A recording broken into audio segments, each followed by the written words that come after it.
Obrumankoma, Obrumankoma, Obrumankoma, Obrumankume, Obrumankumo Odapagyan, Obrumankumo Odapagyan, Osne, Osnechi, Eniabua. Welcome, Akwaba. So why am I mentioning Obrumankoma the whale, Odapagyan the eagle, and Oson the elephant this balmy evening? Well, I hope you're ready to travel. Where? Back into history to the year 1250 AD and to the land of Kreku, which is now Techiman in Ghana, West Africa. Shh! You don't want to miss any part of the story. It was the year 1250 AD, and a faction of Akans at Krakow wanted to form their own unique Akan tribe, search for fertile land, get good drinking water, and live in peace. So, they broke away from the other Akan groups in the present-day Borno East region of modern-day Ghana. From this breakaway act, Fa, or a portion of the Akan tribe, Te Wonhu, meaning broke away. Fa Ate, meaning half that broke away or half that left, is what led to the name Fante for the breakaway group.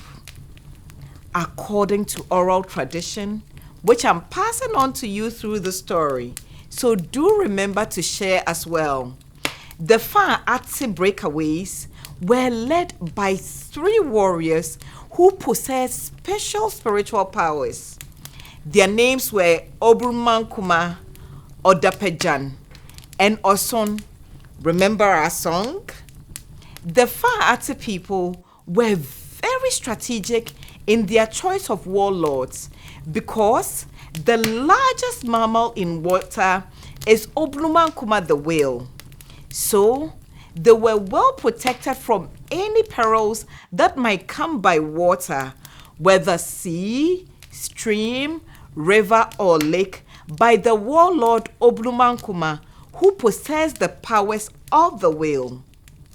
Again, the eagle, or Odapagyan, is the strongest bird in the sky, so nothing could harm them from the skies, with their warrior leader Odapagyan protecting them from perils that might come from the sky. Lastly, Oson, or the elephant, is the largest mammal in the jungle, and the warlord by that name provided the Fa Ate people with physical and spiritual safety on land. So these 3 warriors equipped the Fa Ate breakaways with the strength and courage to face whatever came their way, whether by sea, air, or land. Unfortunately, Obrumankoma and Odapagyan died during the migration. Now, it is believed by Akans that a person's life does not stop upon death. Depending on how the departed is treated by the living, even after they have passed away, their spirit will either continue to bless or condemn the lives of their living kinsmen. The Fa Ate people did so well. The departed warriors were embalmed and transported for the rest of the journey until they reached their destination. Oson led the Fa Ates to a place called Adwechur in 1252. The Fa Ates were successful in conquering the land. Legend has it that upon arriving and wanting to be sure that this was truly the land meant for them, Konfuamona, the head fetish priest, planted the limb of a tree that he had brought from the Akan homeland of Krakow in order to determine whether the location was suitable for habitation. This was known as the consultation tree, or Ebisedua. The plant was discovered to be barren the very next day after the priest buried the branch. That was the sign for the Fa Ates that they would be fruitful in that land. One of the most significant shrines in Mankesim nowadays is located beneath the Ebisedua or consultation tree. Also, Komfua Mona buried a spear called Achen Enyim, meaning in front of God, in their new settlement. The first of Manghe, or chief of the breakaway Fantes, was installed on the Achen Enyim grounds where the spear has since been buried, and kingmakers till this day go there for advice. The Fantes claim that mortal hands like yours and mine, are incapable of removing the Achinenyim spear buried in 1252 AD by Komfua Mona. This land that the Fante people came to meet looked so big to them that they called it Omankesimu, meaning the big town, still called Mankesim to this day. It is known as the heartland of the Fante people.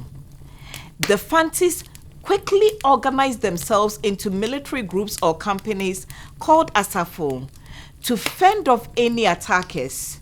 They were afraid that other people would do to them what they had done to the people they had come to meet at Edoechiri, whom they referred to as Etifui, meaning people with bushy hair. Obrumankoma and Odapagyan were given a befitting resting place in Nananum Pom, or Sacred Grove, where Oson was also later interred upon his death. That is considered the most sacred place of the Fantes. The Mankesim Bobobo Infanse Amanse Festival, that's quite a mouthful, isn't it? Formerly known as Mankesim Akwambo, which takes place in the second week of September, is celebrated annually to remember the contributions of the founders of the Fante Kingdom and to pay homage to leaders such as Obrumankoma, Odapagyan, Oson, and Komfua Mona. Next time you're in Ghana in September, please remember that all roads lead to Mankesim for the week-long Mankesim Bobobo Infanse Amanze Festival. I hope you enjoyed hearing the oral history of the Fante people. January on this channel is Ghana History Month.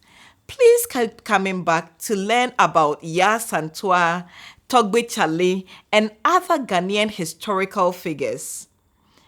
Until next time, when we meet by the fireside under the moonlight, keep smiling.